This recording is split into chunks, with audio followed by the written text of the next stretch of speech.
Ayub pasalnya yang ke-37. Sungguh, oleh karena itu hatiku berdebar-debar dan melonjak dari tempatnya. Dengarlah gegap gempita suaranya, guruh yang keluar dari dalam mulutnya. Ia melepaskannya ke seluruh kolong langit, dan juga kilat petirnya ke ujung-ujung bumi. Kemudian suaranya menderu, ia mengguntur dengan suaranya yang megah, ia tidak menahan kilat petir, bila suaranya kedengaran. Allah mengguntur dengan suaranya yang mengagumkan, ia melakukan perbuatan-perbuatan besar yang tidak tercapai oleh pengetahuan kita. Karena kepada salju ia berfirman, jatuhlah ke bumi, dan kepada hujan lebat dan hujan deras, jadilah deras. Tangan setiap manusia diikatnya dengan dibubuhi meterai, agar semua orang mengetahui perbuatannya.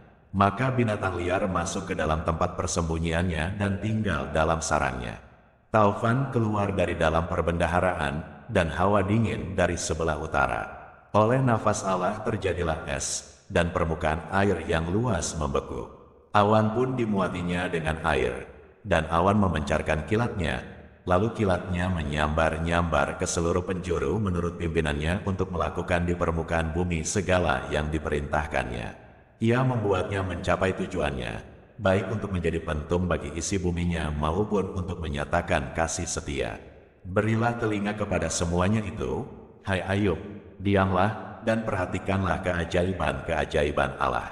Tahukah engkau, bagaimana Allah memberi tugas kepadanya dan menyinarkan cahaya dari awannya? Tahukah engkau tentang melayangnya awan-awan, tentang keajaiban-keajaiban dari Yang Maha Tahu? Hai engkau, yang pakaiannya menjadi panas, jika bumi terdiam karena panasnya angin selatan. Dapatkah engkau seperti dia menyusun awan menjadi cakrawala, keras seperti cermin tuangan? Beritahukanlah kepada kami apa yang harus kami katakan kepadanya. Tak ada yang dapat kami paparkan oleh karena kegelapan. Apakah akan diberitahukan kepadanya bahwa aku akan bicara? Pernahkah orang berkata bahwa ia ingin dibinasakan? Seketika terang tidak terlihat, karena digelapkan mendung. Lalu angin berembus, maka bersihlah cuaca. Dari sebelah utara muncul sinar keemasan, Allah diliputi oleh keagungan yang dahsyat. Yang Maha Kuasa, yang tidak dapat kita pahami, besar kekuasaan dan keadilannya, walaupun kaya akan kebenaran, ia tidak menindasnya. Itulah sebabnya ia ditakuti orang, setiap orang yang menganggap dirinya mempunyai hikmat, tidak dihiraukannya. Ayub pasalnya yang ke-38. Maka dari dalam badai Tuhan menjawab Ayub, siapakah dia yang menggelapkan keputusan dengan perkataan-perkataan yang tidak berpengetahuan? Bersiaplah engkau sebagai laki-laki, aku akan menanyai engkau, supaya engkau memberitahu aku. Di manakah engkau, ketika aku meletakkan dasar bumi? Ceritakanlah, kalau engkau mempunyai pengertian. Siapakah yang telah menetapkan ukurannya? Bukankah engkau mengetahuinya? Atau siapakah yang telah merentangkan tali pengukur padanya? Atas apakah sendi-sendinya dilantak? Dan siapakah yang memasang batu penjurunya? Pada waktu bintang-bintang fajar bersorak-sorak bersama-sama, dan semua anak Allah bersorak-sorai. Siapa telah membendung laut dengan pintu, ketika membual keluar dari dalam rahim? Ketika aku membuat awan menjadi pakaiannya dan kekelaman menjadi kain bedungnya, ketika aku menetapkan batasnya, dan memasang palang dan pintu. Ketika aku berfirman, sampai di sini boleh engkau datang. Jangan lewat, disinilah gelombang-gelombangmu yang congkak akan dihentikan.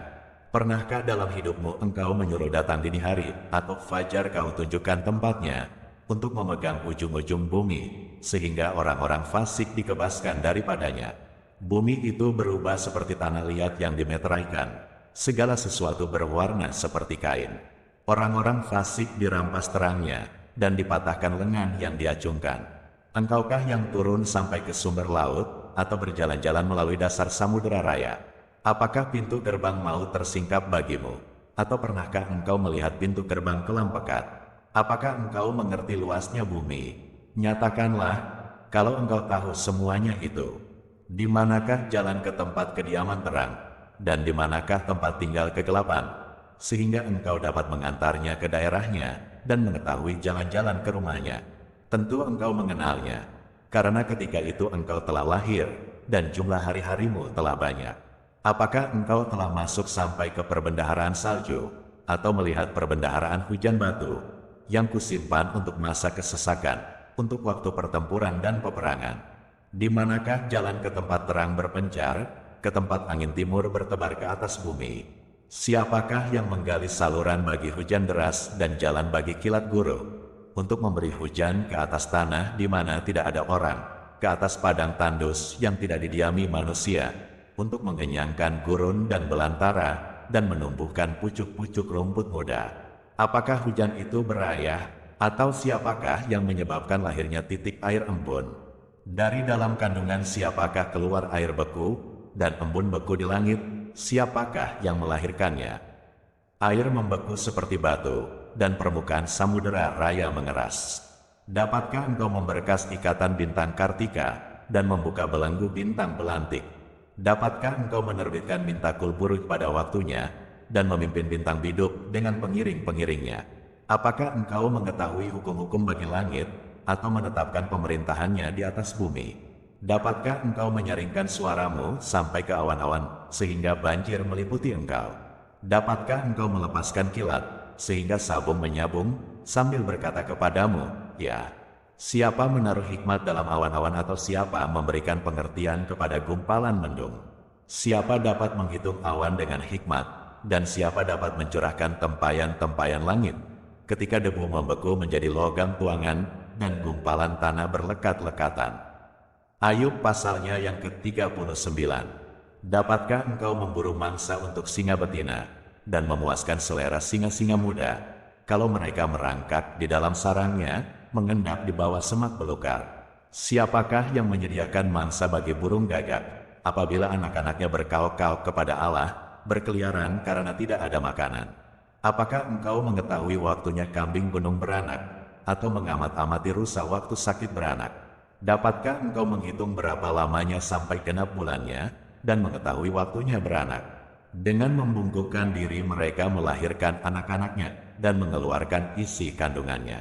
Anak-anaknya menjadi kuat dan besar di padang, mereka pergi dan tidak kembali lagi kepada induknya.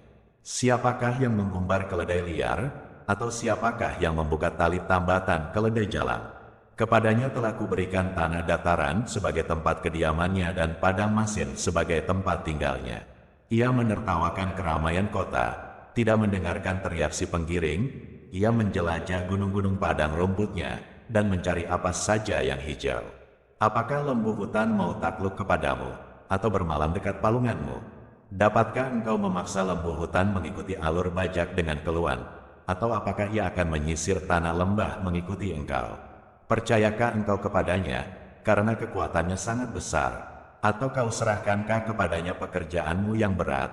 Apakah engkau menaruh kepercayaan kepadanya, bahwa ia akan membawa pulang hasil tanahmu, dan mengumpulkannya di tempat pengirikanmu? Dengan riang sayap burung unta berkepak-kepak, tetapi apakah kepak dan bulu itu menaruh kasih sayang? Sebab telurnya ditinggalkannya di tanah, dan dibiarkannya menjadi panas di dalam pasir. Tetapi lupa bahwa telur itu dapat terpijak kaki, dan diinjak-injak oleh binatang-binatang liar. Ia memperlakukan anak-anaknya dengan keras seolah-olah bukan anaknya sendiri. Ia tidak peduli kalau jerih payahnya sia-sia, karena Allah tidak memberikannya hikmat, dan tidak membagikan pengertian kepadanya. Apabila ia dengan megah mengepakkan sayapnya, maka ia menertawakan kuda dan penunggangnya. Engkaukah yang memberi tenaga kepada kuda? Engkaukah yang mengenakan surai pada tengkuknya? Engkaukah yang membuat dia melompat seperti belalang? Ringkiknya yang dahsyat mengerikan. Ia menggaruk tanah lembah dengan gembira, dengan kekuatan ia maju menghadapi senjata. Kedahsyatan ditertawakannya, ia tidak pernah kecut hati, dan ia pantang mundur menghadapi pedang. Di atas dia tabung panah gemerenjing, tombak dan lembing gemerlapan. Dengan garang dan galak dilulurnya tanah, dan ia meronta-ronta kalau kedengaran bunyi sangkakala.